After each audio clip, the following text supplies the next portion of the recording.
Hello everyone, I'm Donna Heckler, and I am so happy to be with you today and speak about this beautiful topic of God's unconditional love. And I'm so grateful for the opportunity to be a part of this series that's being put together.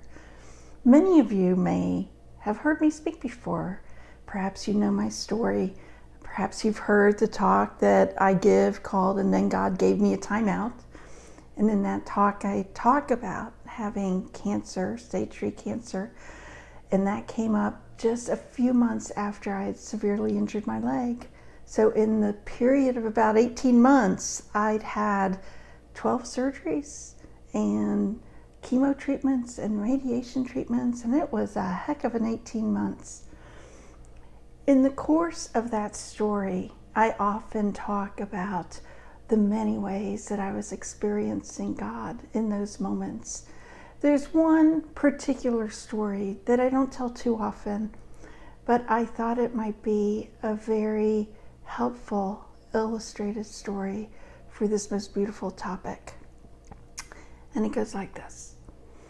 I had been really struggling with the chemo. We'd gone through a number of surgeries already, and now I was going through my 5th chemo. And I was so sick.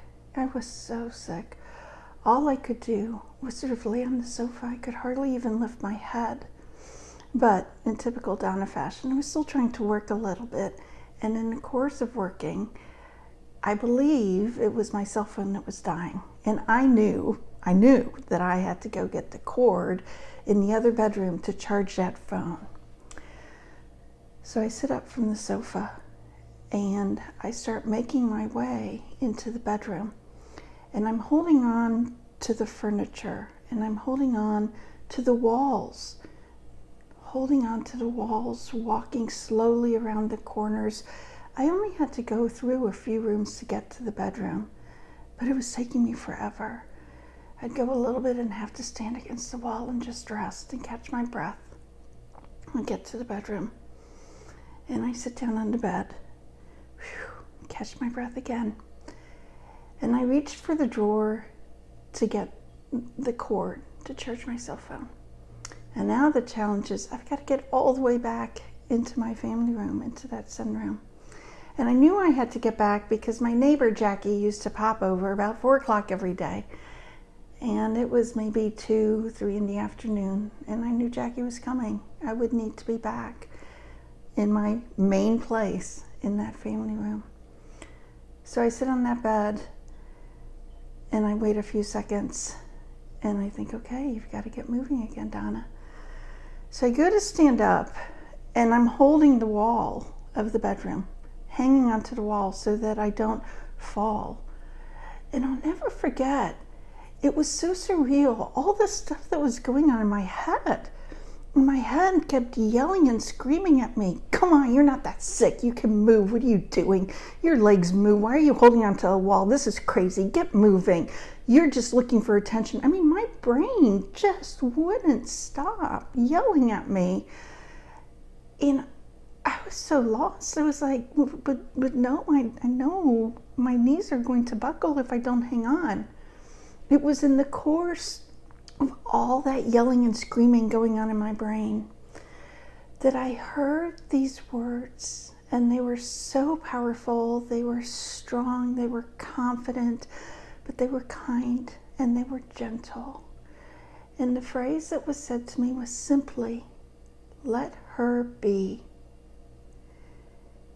And when that was said, my knees buckled and I fell to the ground. And I just rested on the floor. And I had no idea where that voice came from. I didn't understand it, that's for sure. But I know, and I feel again today, the peace that I heard in those words. Of course, it didn't take too long and my brain got busy again. A few minutes later, my brain's like, wait, why are you on the floor? Get back up. Get back into the other room. And I did, holding onto the wall, getting back into that sunroom. But I couldn't lose sight of those words. What was that? Whose voice was that? As it turned out, Jackie came over, my neighbor, and came to say hello, see how I was doing, and I couldn't even say her name. At that point, she realized that I was exceptionally ill, called the ambulance, and I was in the hospital for 5 to 7 days. They called it chemo fatigue, which is just a nice way of saying that my body was breaking down. And even as they did the blood transfusions and did everything they could to help my body mend, what I couldn't stop thinking about was that voice. What was that voice that brought me so much peace? In the beginning, I thought it was my brain playing tricks on me. In fact, even in one of my books, I talk about that. My brain was being dopey. I couldn't wrap myself around what had really happened. It took a few years. And it started to occur to me that voice, that was God's voice. That was God's voice saying to whatever those spirits, that brain, whatever it was that was stressing me out so much, it was God's gentle, unconditional love taking care of his child and saying, let her be. Let her be. It's taken me a long time to understand how significant that moment was, and to now be able to share that moment with others. Because of course, so many times people were like, oh, really? She has voices in her head? Before this happened to me, I would have had the same questions. But what I know for certain is how I felt when it occurred.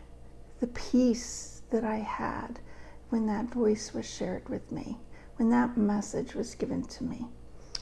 Why do I bring this up? Why is this the story that I choose to tell? Because as we go about these journeys in life, or at least I can say for myself, I think of God's unconditional love in sort of the everyday, and if I'm praying, then he loves me back type of thing, which isn't how God works, is it? As I was so overwhelmed by the voices in my head, by the weakness of my body, I couldn't do anything. All I could do was think about putting my hands on the wall so I didn't fall. In my weakest moment, in the moment when I wasn't sure that I could even move again, there was God. His unconditional love, taking care of his child in the way that only he could. Only he could say the words that would cause the nightmare in my head to run away. Only he could say the words that could bring me that peace. This wasn't about me praying to him. I wasn't doing that. Not at that moment. I was just trying to stand. His unconditional love means that there wasn't a condition tied to it. It wasn't, oh, Donna's praying that these demons go out of her head or these nasty thoughts go away. No, it wasn't that. It was unconditional. He saw his daughter with her knees about ready to break and fold over, and not knowing what to do with all that she was hearing in her head. And in his unconditional love, he gently said, let her be. That has caused me to wonder, how many other times do we find God's unconditional love? Do we hear God's unconditional love? It's sometimes hard to find that, right? Because we live in this society where we believe we do this and then that happens in return.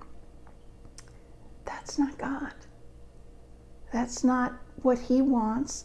That's not who he is. God's love is unending, and it's not dependent on other things. God's love is because we are his children, and he just wants to take care of us.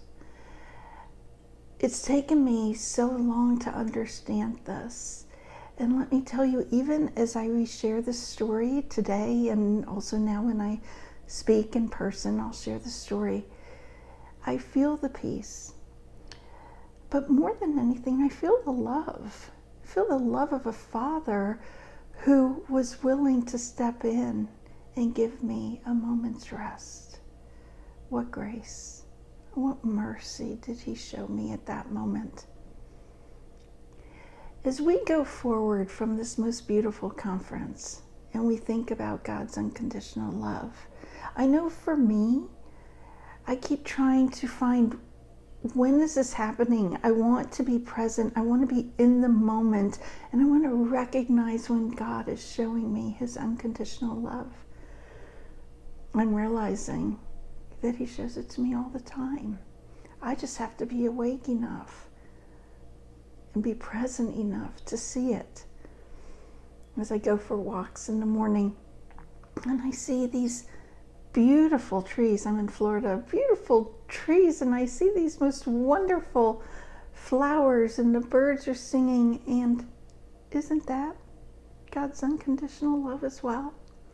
When I see the friendly smiles of the people who are walking by, I don't know them, but we smile and we wave.